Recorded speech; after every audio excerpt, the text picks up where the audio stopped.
예, 안녕하십니까. 공인중개사 세법 특강입니다. 자, 양도소득세 계속 보고 있습니다. 자, 오늘은요, 계산구조입니다. 계산구조인데요.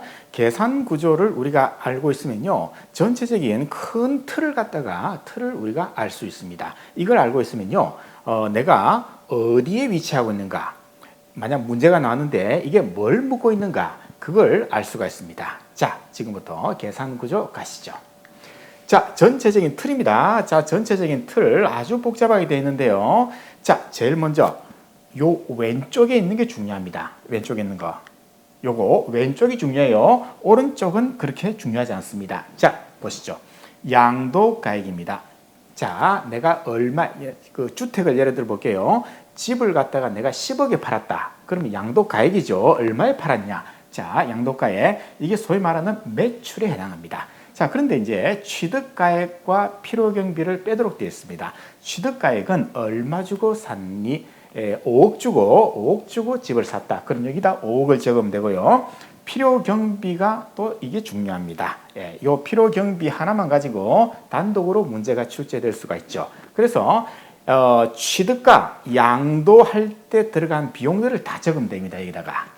비용입니다. 그래서 양도가액에서 취득가액, 필요경비를 갖다가 뺍니다. 그러면 이제 양도 차익, 소위 말하는 시세 차익이 발생하는 거죠. 이제 이 정도 남았네. 이걸 시세 차익, 양도 차익이라고 부르고요. 그 다음에 장기 보유 특별 공제라는 게 있습니다. 말 그대로 장기 오랫동안 보유하고 있으면은 특별히 공제 빼줄게. 이게 바로 장기 보유 특별 공제. 요거는 토지, 건물, 주택, 요것만 해당됩니다. 그래서 장기보유 특별공제를 갖다가 마이너스 합니다. 그러면 양도소득금액이 나옵니다. 자, 우리가 세법에서요, 무슨 소득금액이란 말이 나오면요, 순수한 마진으로 보시면 됩니다.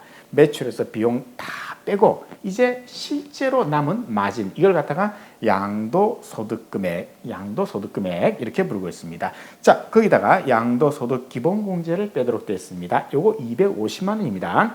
일률적으로 250만 원을 빼는 게 있습니다. 이 기본공제를 뺍니다. 그러면 과세표준이 나옵니다. 과세표준이 나오면요, 그 다음에는 항상 세율을 곱하도록 되어 있습니다. 우리 세법에서는요, 모든 세법에서는요, 과세표준을 구하는 게 제일 중요합니다.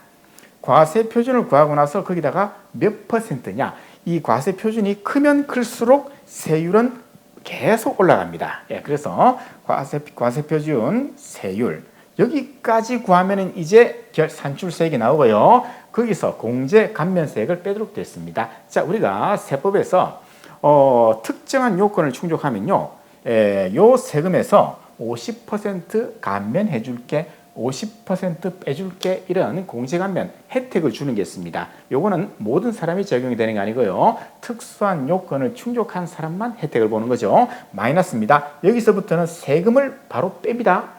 산출세액은 이게 바로 세금입니다.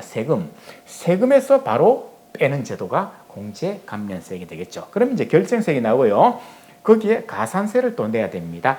자, 7월 30일까지 양도소득세를 신고해야 되는데 8월 10일 날 내가 신고했다. 그럼 늦게 신고했으니까 거기에 대한 페널티, 가산세가 나옵니다. 그래서 가산세를 또 낼 사람은 내고, 그죠? 거기다가 기납부세액입니다. 이미 납부한 세금이 있으면 또 뺍니다. 그러면 차가간 납부세액이 나오는데요, 요 금액을 이제 세무서에다가 납부를 하면 되겠죠. 자, 그런데 자, 우리는 뭐가 중요하다 그랬습니까? 이게 중요하다 그랬습니다. 이게 중요합니다. 요거는 몰라도 상관없다. 자, 그런데요, 제가 이렇게 취득가액, 필요경비, 장특공제, 이 바닥에서는 장특공제라고 불러요. 그 다음에 기본공제, 세율, 이렇게 색칠을 달리 한 거는 말이죠. 요 하나만 가지고도 문제를 하나 만들 수가 있습니다. 그래서 이렇게 칠해 놓은 거 굉장히 중요합니다.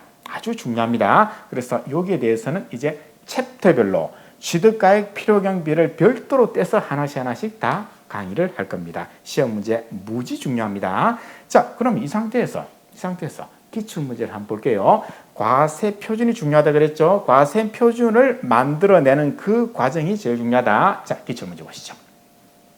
국내자산 양도시 양도소득 과세표준을 감소시킬 수 있는 항목의 해당하지 않는 것. 잠깐만. 과세 표준을 갖다가 구하는데 과세 표준을 줄이려면은 그렇죠. 취득가액이 크면 되겠죠. 필요경비가 많으면 많을수록 좋겠죠. 장기보유 특별공제 크면 클수록 좋고 기본공제는 뭐 이건 당연히 일률적으로 250이니까 하여튼 요 네 개를 우리가 혜택을 받을 수 있다. 그러면은 과세 표준이 줄어들겠죠. 자, 그러면 이제 문제를 보겠습니다. 과표를 감소시키는 거. 자산 취득에 소요된 실지 거래가액. 이게 바로 취득가액 아닙니까? 취득가액 또는 필요경비. 오케이. 이건 과세 표준을 줄이는 역할을 하죠. 자산을 양도하기 위해서 직접 지출한 비용. 자, 우리가 물건을 팔기 위해서 거기에 직접적으로 들어간 비용이 있습니다. 집을 팔기 위해서 우리가 공인중개사한테 수수료를 갖다가 100만 원 줬다. 이것도 다 비용으로 들어옵니다. 따라서 이것도 당연히 과세 표준을 줄여줍니다. 자, 장기보유 특별공제, 양도소득 기본공제 아까 했죠? 당연히 과표를 줄인다. 기납부세액공제 이건 해당 사항이 없다 그랬죠? 기납부세액은 이쪽 아닙니까? 이미 과세 표준은 여기서 끝났어요. 그런데 그 다음에 오른쪽에 있는 것들은 과세 표준하고는 아무 관계 없습니다. 물론 기납부세액은요, 세금을 갖다가 줄여주는 역할을 하지만은 과세 표준하고는 아무런 관계가 없다. 그래서 답은 5번이 되겠습니다. 어떻습니까? 이게 기출 문제인데요. 이런 식으로 우리가 계산 과정을 모르면은 이 문제를 풀 수 없죠. 그런데 계산 과정이라는 게 뭐 그렇게 복잡한 건 아니잖아요. 그래서 제가 부탁을 꼭 드리겠습니다. 하나 꼭 부탁드릴게요. 이걸 갖다가 여기서 여기까지 종이에다가 직접 쓰세요. 시간 날 때마다 쓰세요. 시간 날 때마다 쭉 씁니다. 그래서 그 다음부터는요, 이게 저절로 주르륵 여기까지 나와야 됩니다. 이거 필요 없어요. 이건 하지 마세요. 이건 하지 마세요. 여기까지 쫙 손으로 써가지고 계속 연습을 하세요. 그러면은 양도소득세 기본 틀이 탁 잡힙니다. 그렇죠? 꼭 약속을 지켜주세요. 손으로 적는 연습을 해야 돼요. 저도 이제 세무사 시험을 공부할 때 말이죠. 시험에 떨어지는 학생들 유형이 있습니다. 눈으로만 공부해요.